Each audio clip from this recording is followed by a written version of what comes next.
Impact Family, impacting the world through healthy family. Shalom saudara-saudara, apa kabar? Saya harap semuanya saudara sudah siap mau merenungkan firman Tuhan. Saudara, saya harap saudara-saudara semuanya sehat ya. Saudara yang sakit sudah disembuhkan dan saudara semuanya menjaga supaya diri saudara dan keluarga saudara semua dalam keadaan baik. Ikuti protokol kesehatan supaya saudara terhindar dari virus yang sedang berambah. Saudara, pada waktu Rasul Paulus melayani, kadang-kadang dia tinggal di Efesus, beberapa waktu lamanya dia pernah di tempat lain. Pada waktu dia beristirahat, dia tidak beristirahat, saudara. Dia itu aktif dan dia selalu memperhatikan jemaat-jemaat yang sudah dia layani. Nah, sekarang kita lihat pada waktu dia menulis surat kepada orang-orang di Korintus, apa yang terjadi, ya. Jadi Rasul Paulus menulis kepada jemaat yang ada di Korintus, dia katakan, sebab saudara-saudaraku, aku telah diberitahu oleh orang-orang dari keluarga Chloe. Ya, ini Chloe, ini yang nama yang sering dipakai untuk bayi-bayi ya.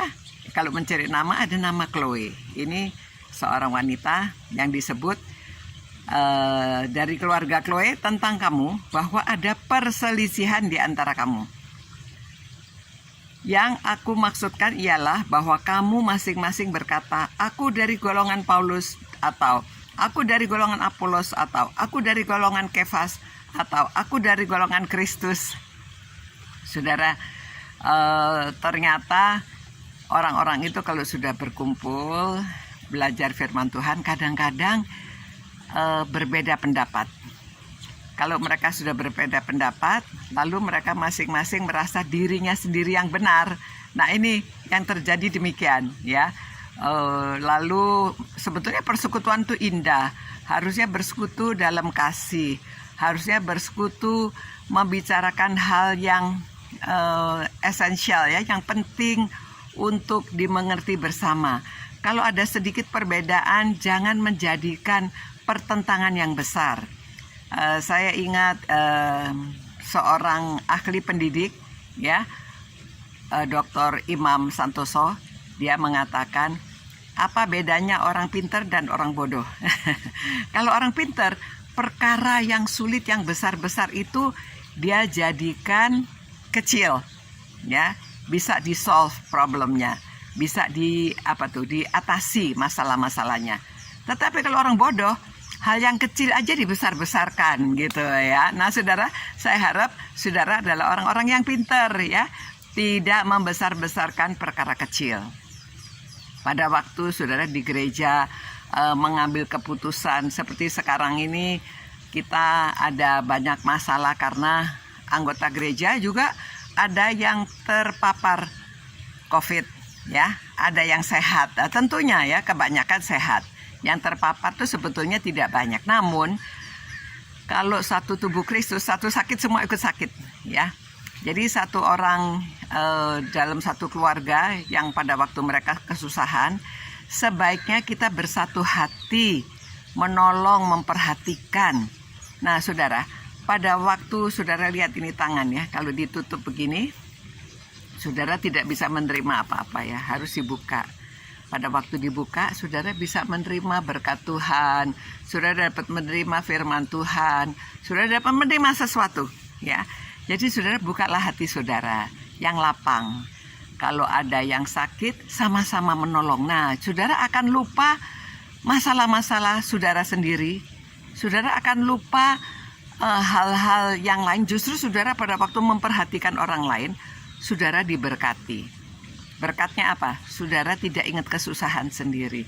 Saudara memperhatikan orang.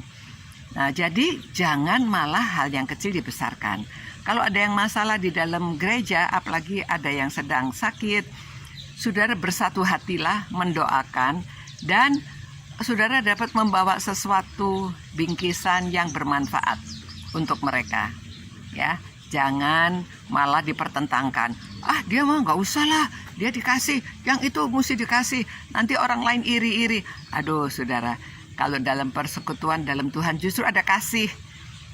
Jangan dipermasalahkan hal-hal yang kecil. Ya, tunjukkanlah dengan perbuatan supaya orang melihat perbuatan saudara yang baik dan memuliakan Allah. Kalau di dalam gereja ada perselisihan, ada pertentangan, bagaimana nama Allah bisa dimuliakan? Gak bisa, ya.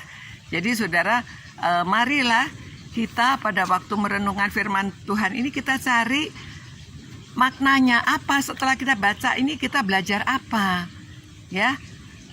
Banyak soal-soal dipertentangkan, mau pro sinilah pro sana, padahal kita semuanya adalah anak-anak Tuhan, ya. Saudara-saudara, mari saat ini justru kita semuanya konsentrasi menolong orang yang sedang susah, orang yang sedang sakit, orang yang perlu uang sekolah, anak-anak yang perlu sekolah. Saudara, marilah kita memperhatikan dan berbagi dari apa yang kita miliki supaya kita bersatu hati, ya, tidak memikirkan kepentingan diri sendiri saja, tetapi memikirkan keperluan bersama sehingga nama Tuhan dimuliakan.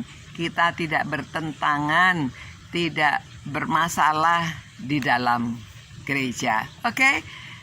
Mari kita berdoa. Tuhan, tolonglah kami Tuhan di dalam tubuh Kristus. Janganlah kami bertentangan. Janganlah kami hanya memikirkan diri sendiri, benar sendiri. Tetapi Tuhan, biarlah kami semua saling memperhatikan. Khususnya pada saat ini ya Tuhan, kami ingin memperhatikan orang-orang yang sedang sakit. Kiranya anggota jemaat semuanya dapat memperhatikan, menghibur mereka, dan memberikan keperluan mereka. Juga orang-orang yang butuh sekolah, Tuhan, biarlah Tuhan memberkati, Tuhan menyertai, supaya Tuhan memberikan kecukupan bagi keperluan mereka masing-masing. Demi nama Tuhan Yesus kami berdoa dan mengucap syukur. Amin. Saudara-saudara, kita bersyukur ya, karena di dalam Tuhan kita dapat bersatu. Di dalam Tuhan kita saling memperhatikan. Selamat malam. Sampai berjumpa pula. Tuhan beserta dengan saudara. Tetap sehat ya. Tuhan beserta kita semuanya.